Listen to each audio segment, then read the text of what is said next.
Cómo algunos de los candidatos que hoy están dentro de la escena política guatemalteca podrían quedar en su momento fuera de la contienda electoral debido a procesos judiciales en su contra, ya sea por actividades de carácter civil o en otros casos por acciones de carácter penal en su contra. Para contextualizar el tema, le doy la bienvenida, las buenas noches y la palabra al licenciado Cristian Castillo. Juan Carlos, muy buenas noches. Filip, un gran saludo para todos los que nos acompañan en el proceso de las redes sociales. Este tema es fundamental, sobre todo porque ya lo hemos visto en procesos anteriores. Debemos recordar, obviamente, el caso de Alejandro Yamatei, quien en alguna medida ya fue el primer ensayo de cómo aplicarle la justicia a un candidato presidencial y desde esa perspectiva ir reduciendo o desgastando su imaginario y la intención de voto en torno a ese candidato y también llevarlo inclusive al punto de no poder competir. Luego lo vimos en el 2011 con Sandra Torres, quien también enfrenta un proceso judicial que le impide ser inscrita como candidata presidencial, y vemos como primer caso en la historia de la apertura democrática guatemalteca un partido oficial que no compite por elecciones, digamos, no compite en las elecciones generales por la presidencia. Es el único caso en el que el partido oficial no puede competir en elecciones presidenciales. Y bueno, ahora de cara a las elecciones 2011 vemos una campaña muy anticipada, digamos un proceso de elecciones muy anticipado en el cual hay siete ya interesados en ocupar la primera magistratura, que desde el primer año, dicho sea de paso, del actual gobierno, manifiestan su intención de poder ser candidatos para las siguientes elecciones, y eso los mete en un debate de mucho desgaste, de mucha confrontación, que llega al punto en el que estamos en este momento a llevar a una confrontación por la vía judicial. Debemos puntualizar un elemento muy importante: al no haber un debate serio en torno a una propuesta de país, en torno a planteamientos programáticos de gobierno, lo que está sucediendo es que el debate que se está dando en torno a las opciones político-electorales está siendo en contra de la persona, y entonces se ha caído en una descalificación, en un ataque directo, y lo más reciente en presentar denuncias en contra del contrincante político. Cabe destacar, y un elemento muy importante, es que los 5 que ya tienen procesos judiciales son los que están liderando la intención de voto de las diferentes encuestas que se han realizado de cara a las elecciones generales de 2015. Entonces pareciera que la estrategia política está siendo ganar las elecciones en los juzgados y no en las urnas.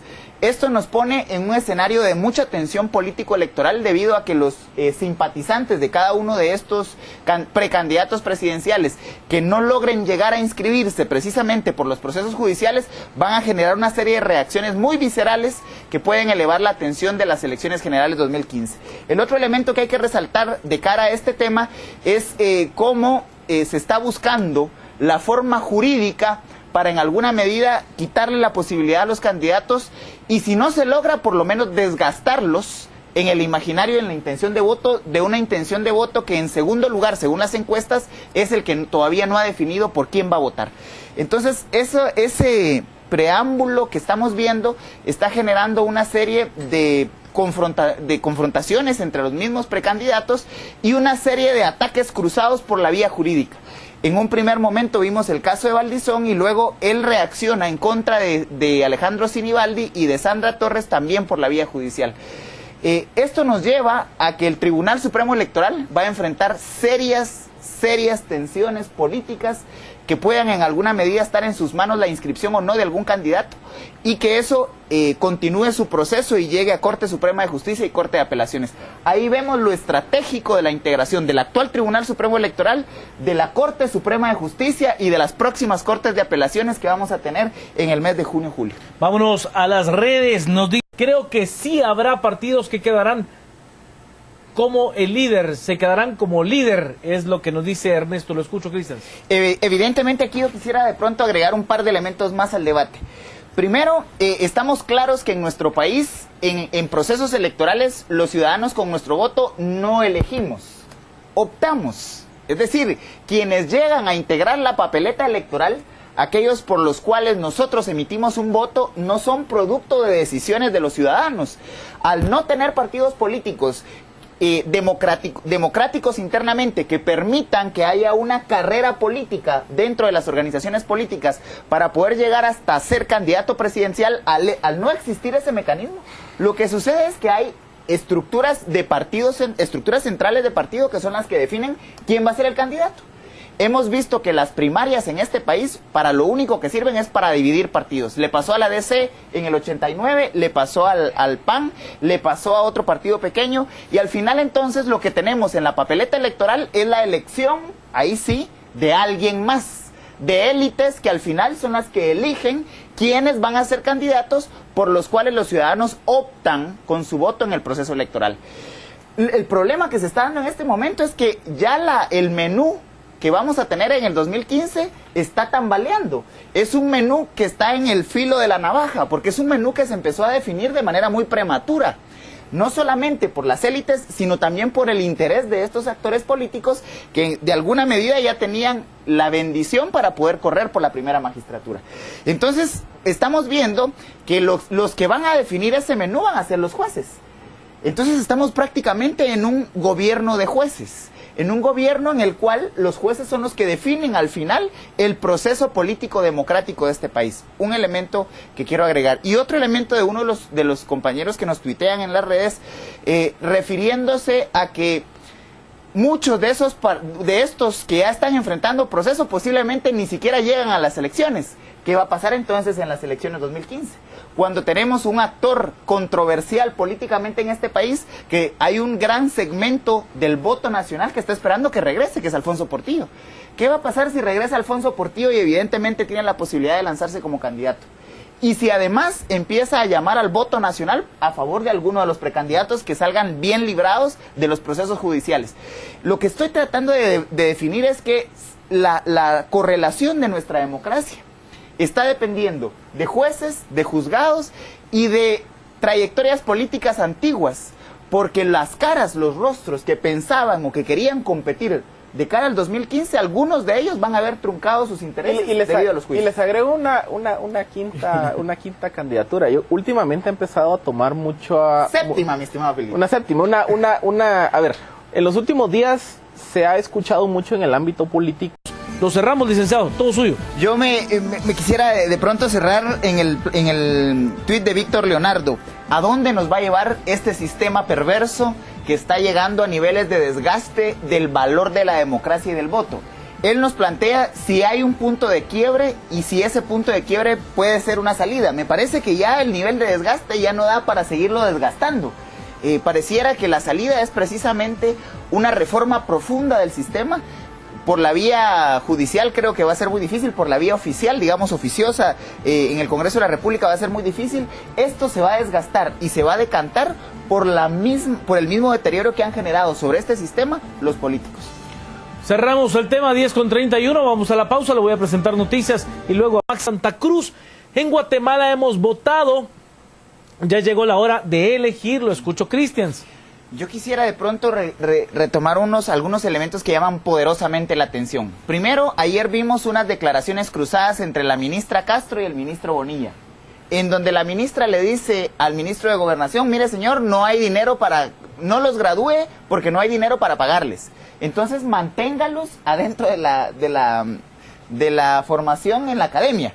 Claro, eso tiene un costo también. ¿Cuál es el costo de oportunidad de tenerlos adentro o tenerlos afuera? Juan Carlos fue lapidario hace unos momentos. Hay pistolas, pero no hay para pagar a los agentes.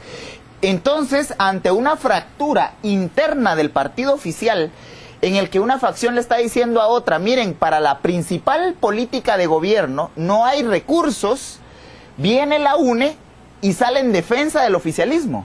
Es decir, increíble cómo el adalid de la izquierda de este país, un diputado que ha estado defendiendo los planteamientos de izquierda en este país, sale pidiendo recursos para defender la principal política pública del gobierno patriota, del oficialismo. Entonces llama llama poderosamente la atención el tema de, oye, que mi oposición salga pidiendo recursos para defender mi política pública, y que mi misma bancada, mis mismas autoridades internas, mis mismos ministros estén peleando por ese tema, digamos, fatal. El otro tema es qué está pasando en el Congreso de la República, ha salido completamente del debate. al día de hoy no sabemos qué pasa en el Congreso de la República, está marchando al ritmo del oficialismo, dejó de ser el foco de atención, dejó de ser el foco de contradicción. ¿Sabe qué pasa en el Congreso? Nada, como no pasó tampoco antes. Pero ahora están más disciplinados, Juan Carlos, porque al final han aprobado todo lo que les ha dado la gana. Por fin terminó la interpelación de Batzin. Sí, pero ya pasaron al Tribunal Supremo Electoral que ellos querían, ya pasaron al... ya formaron los nuevos municipios que quisieron y los que pudieron. Las comisiones del Congreso, las presidencias y todo en silencio, porque al día de hoy no hemos debatido en la sociedad guatemalteca lo que está pasando en ese Congreso. Vámonos a las redes. Alejandro Hidalgo, Marvin Palacios, pareciera que dejaron de existir las transferencias. Recordemos que el presupuesto del año pasado no se ejecutó por completo. Lo escuchó Cristian. Yo quiero de pronto retomar el planteamiento de Toquemón, que también ya Philip lo abordó en su intervención anterior. ¿En dónde está la prioridad de este gobierno? En promocionar digamos, el posicionamiento de imágenes del presidente y de su posible candidato presidencial para el 2015. Y eso no es sacrificable. Como en su momento no fue sacrificable los fondos que se iban para Mi Familia Progresa en el gobierno anterior. Digamos, la UNE estuvo dispuesta a sacrificar cualquier cosa. Que tampoco bueno, uno de sus hombres leales lo crucificó. Fue al exministro de Educación. Aún encima de eso, no dio su brazo a torcer en torno al tema de Mi Familia Progresa y los programas de cohesión social. Lo mismo estamos viendo ahora, solamente que en aquel gobierno en algo se beneficiaba a la población con el tema de la inversión social que se realizaba en cohesión social, pero ahorita no recibe absolutamente ningún beneficio ningún guatemalteco con que haya tanta promoción del presidente y de su futuro candidato presidencial. Y eso no es sacrificable, eso nos lo están dejando totalmente claro. Están dispuestos, inclusive, como usted bien refería, en el gobierno anterior, sacrifican a Bienvenido Argueta. A Bienvenido Argueta. Ahora están dispuestos a sacrificar su débil política de seguridad, que si bien ha caminado en la ruta correcta en cuanto a las reformas que se han venido realizando en la PNC, en el Ministerio de Gobernación, y que han habido decisiones correctas en la línea del fortalecimiento de la institucionalidad de seguridad, están demostrando que están dispuestos inclusive a sacrificar su principal oferta de campaña por el posicionamiento de sus imaginarios. Esto realmente es deplorable en la medida de que de ese posicionamiento no recibimos ningún beneficio ninguno de los ciudadanos guatemaltecos. Pero hay una explicación política o de estrategia política por qué el gobierno puede apostar a hacer algo así. Porque puede tercerizar la culpa. La culpa no es mía, la culpa es del Congreso. ¿Ya vieron? Yo pedí presupuesto de 70,000 millones, no me lo aprobaron. Como no me lo aprobaron, pero para pagar maestros. Y después de 2 días de manifestaciones. Por eso les digo, para el gobierno también, a ver, uno dice, bueno, es que ¿cómo es eso de que estén sacrificando su oferta de campaña? Porque lo pueden hacer, porque le pueden estar diciendo, miren, fue el líder, fue el Congreso. ¿Se acuerdan? Yo pedí presupuesto de 70,000, no me lo aprobaron. No hay policías. Pero yo traté. En este momento. Ese es el cálculo político del gobierno. En este momento el líder está votando a favor del patriota en el Congreso de la República. Son de esas cosas que ya Grisha lo decía. Entre políticos no hay resentimientos, no hay odios, no hay envidias, hay apoyos cuando tienen intereses. Por una muy sencilla razón, y esa es mi conclusión. El Congreso hoy se mueve porque la moneda de cambio son las elecciones institucionales. Así como vimos que para la elección del Tribunal Supremo Electoral, pues resultó fácil a las bancadas, al oficialismo con las bancadas bisagras, definir el listado de los 5 titulares. Esa correlación de fuerzas es la que permitió un mes antes la aprobación de los nuevos municipios. Hoy el incentivo que hay es que los partidos que forman la mayoría calificada en el Congreso, que es Patriota y Aliados, van a manejar una agenda en común, porque si mantienen la alianza van a poder mañana elegir cortes, elegir salas de apelaciones y elegir contralor con sus votos. Hoy la moneda de cambio que mueve al Congreso son las elecciones institucionales, y por eso es que vemos un caso que, por eso les digo, parece interesante, de que un diputado de oposición que en teoría tendría incentivos para ser bastante crítico del gobierno, pues sale a proponer una opción que beneficie al gobierno, porque al final hoy lo que hay es una convergencia de intereses en el Congreso, y la convergencia de esos intereses nos regresan al punto 1, y al tema 1, mejor dicho, que son las elecciones institucionales. Cerremos el debate, licenciado Castillo. Me parece que como ciudadanos debemos estar muy alertas y muy atentos a que todo este deterioro que se está dando sobre el modelo democrático, sobre el sistema institucional del Estado guatemalteco, sobre el modelo republicano, no llegue a un punto de quiebre que al final nos tercerice a nosotros el costo de estas malas decisiones de la pésima clase política que tenemos en este momento.